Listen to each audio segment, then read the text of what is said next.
Welcome back to Buy or Sell, the series where you pitch me your predictions for the theme park world, and I either buy or sell them and explain why. If you want your idea considered for the next video, leave a comment below starting with buy or sell. In this episode, we look at the role of AI in the future of coasters, if SeaWorld parks are about to undergo a sweeping rebranding, and if the recent changes to Skyrush will do anything to make it more popular. This is Buy or Sell, episode 28.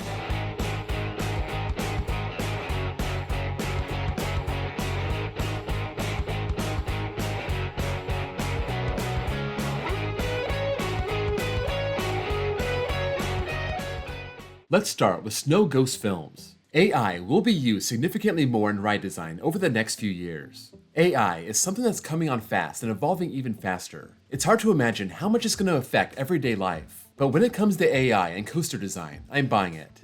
I can see a scenario where you provide the prompts. Give me a 150-foot drop, between 3,000 and 3,500 feet of track, at least 4 airtime points, at least 3 inversions, and I want it on this plot of land. It can spit out a bunch of different ideas, and the parks can pick out which one they like. Then the manufacturer builds it. Not only does it not sound crazy, it seems like something they can do right now if they wanted to.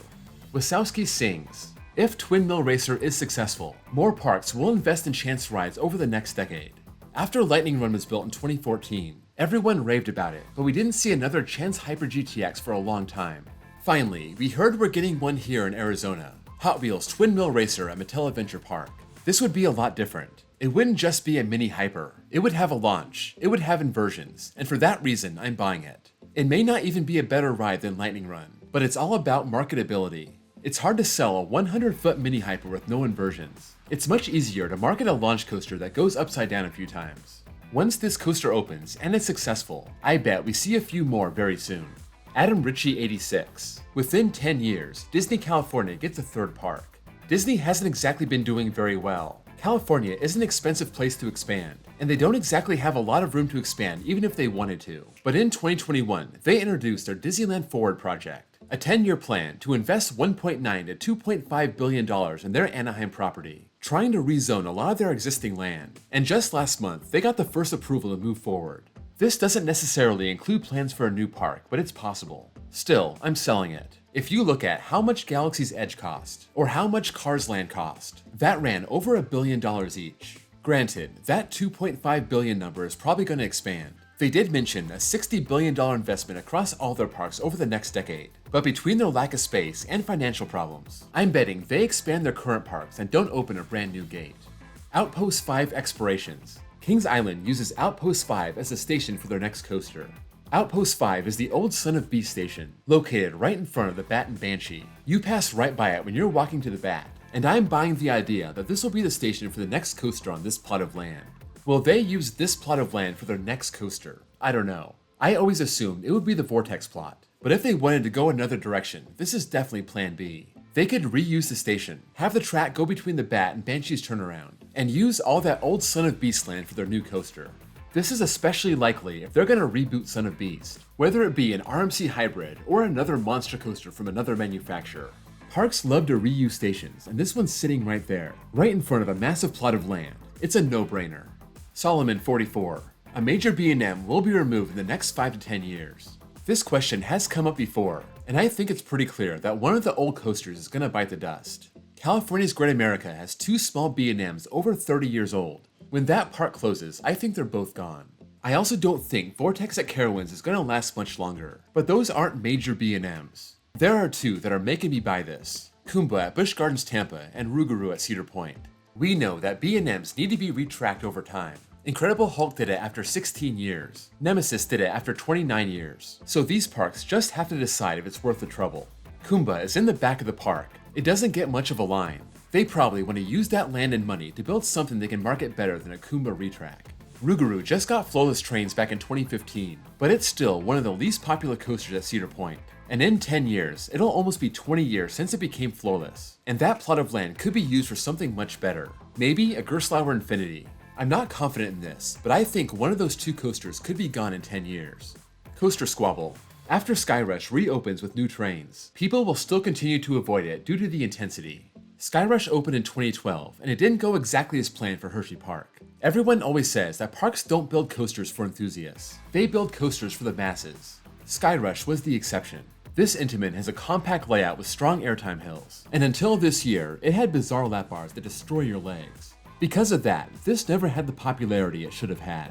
They even built another hyper in the same park to get it right this time. You just don't see parks do that. So, the question is, were people avoiding this because of the intensity, or were they avoiding it because of the lap bars? I think it was because of the lap bars, and now that they're being replaced, I'm selling that people will continue to avoid it. I've never seen a ride with lap bars as bad as Skyrush, but I have seen coasters as intense, or more intense. You have I-305 at King's Dominion. That's so intense it drives the general public away, but I don't think Skyrush is anywhere near that intensity. I would put it more on the level of El Toro or Iron Gwazi. It depends on when you ride it, if you're in the front or the back, if it's hot or cold outside. When I rode it in 2018, it seemed way more intense than the other years. Based on recent years, I don't think it's that intense. El Toro and Iron Gwazi are insanely popular, so if word gets out that Skyrush is bearable now, it's gonna attract riders that gave up on the ride before, and they'll keep coming back. This is one of my most anticipated coasters for my trip this summer. Mid the Random Kid. The Middle East will become the next place to start the theme park wars. If you haven't been keeping up as of late, over the past 15 years, the Middle East has been adding parks like crazy. Most of these are in the UAE, and some of these coasters are insane. That includes the world's fastest coaster, Formula Rosa, this Intamin wing coaster, Flying Aces, and the brand new SeaWorld Abu Dhabi. Just all kinds of parks indoors and out. Qatar is also in on the fun. They have Doha Quest, and Saudi Arabia is breaking into the market, opening Six Flags Qiddiya and Falcon's Flight next year. That's only the world's tallest, fastest, and longest coaster, and a bunch of other parks are popping up in that country soon. That includes the world's first SNS access coaster. If you couldn't guess by now, I'm buying this. There's just so much money in the Middle East. They're ambitious, rich, and they discovered theme parks as a major driver of tourism. So not only will this happen, it already is. Something otherwise. Alton Towers will close either Rita or Spinball Whizzer by 2030.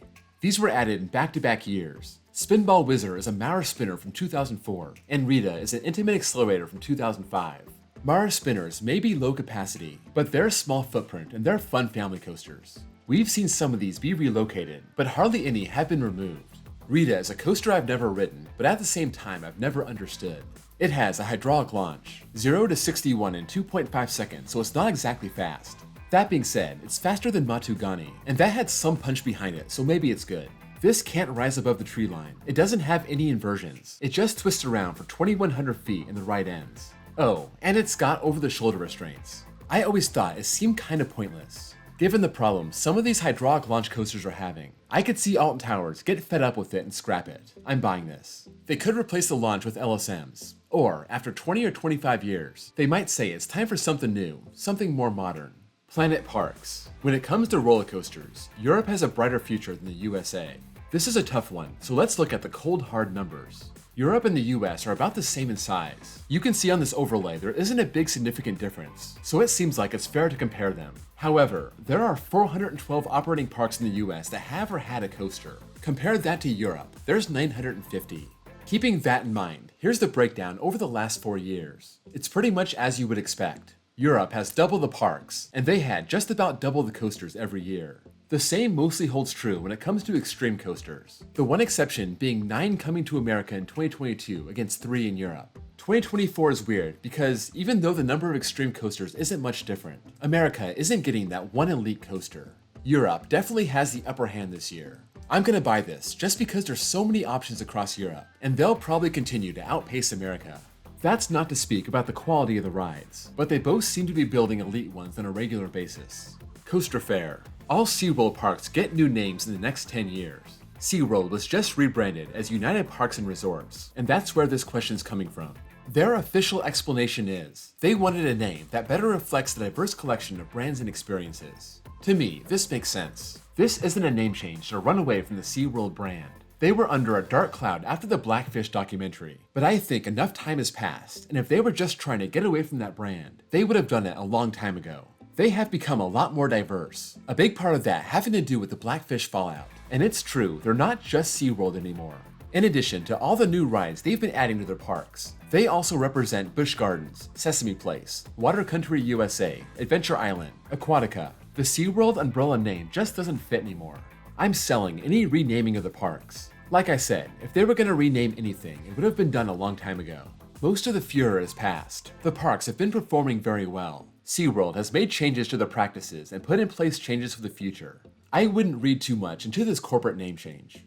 Trojan Rails and Declan's Nation. Six Flags New England will finally get a new coaster in 2025 or 2026. Up until 2017, Six Flags New England was on a roll. Gotham City Gauntlet in 2011, Goliath in 2012, Wicked Cyclone in 2015, and Joker in 2017. 4 coasters in a 7-year span, and then the lights just went out in this park, at least when it comes to new coasters. Of course, COVID landed right in the middle of this drought, but still, they're just about due for a new coaster. You could argue the park isn't very big and they have 11 coasters. That's probably more than they should have given the size of the park, but when you consider they removed Goliath and that plot of land is vacant, I'm buying that they get something in the next 2 years. I also like the idea of an SNS access. The first one is opening in Saudi Arabia in 2025, and I could definitely see a compact launch access on that Goliath plot of land. An RMC Raptor clone would fit here also, and that would work for the park. I don't care that Jersey Devil is 2.5 hours down the road. Both parks got free spins in back-to-back years. The park has a lot of coasters, but it's very top-heavy, and I would love to see them make their lineup more well-rounded. Mitchell Reese. The 2 B&Ms at Hot Go Dreamworld will be purchased by Six Flags in the next few years. Hot Go Dreamworld has been sitting around since 2015. It ran into financial and legal problems, and closing in on a decade later, you have these big beautiful B&Ms just sitting there. The very definition of a lawn ornament. Six Flags is no stranger to buying scrap projects, so I'm buying this. Apparently, the Flash at Great Adventure was supposed to go to a park in Asia, and Six Flags scooped that up. These coasters would fit very well in some of their mid-sized parks. Six Flags St. Louis could use either one, so could Fiesta Texas. Over Texas could use the Wing, so could Over Georgia. And when you mix in the Cedar Fair parks, you got even more great options. The Wing at Worlds of Fun, the Hyper at Michigan's Adventure. It makes a lot of sense to get a great major coaster at a discount rate. This is probably too steep for Gene Staples' budget, so Six Flags, it's all on you to make this happen. Coastopia. The Flash at Six Flags Great Adventure gets delayed to 2025. The good news here is they have track on site. Yes, they got a super late start. And yes, the last time we saw a start this late for a Six Flags coaster, it was West Coast Racers, and they barely had their pass holder previews before Christmas. Still, I'm selling this. That had 4,000 feet of track. The Flash only has 1,400. It's also a clone of the one in China, so that should expedite construction and the testing process. Plus, if at all possible, the park is gonna want to get this open at some point during the summer. They have this big 50th anniversary celebration going on, and it's embarrassing for your star attraction to miss the party entirely. I'm going in late July, and I don't know if it's gonna be open by then, but I'm pretty confident they'll get it open before 2025. That's a wrap on episode 28. Let me know what you think of any of these topics, if you agree or disagree, and why. Also, don't forget, if you want your idea considered for the next video, leave it in the comments below, starting with buy or sell. Before you go, don't forget to drop a like, and if you're new here and love coasters, please give me a sub.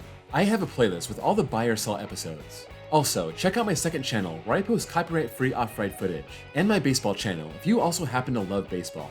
Thank you all for watching, and I'll see you all next time.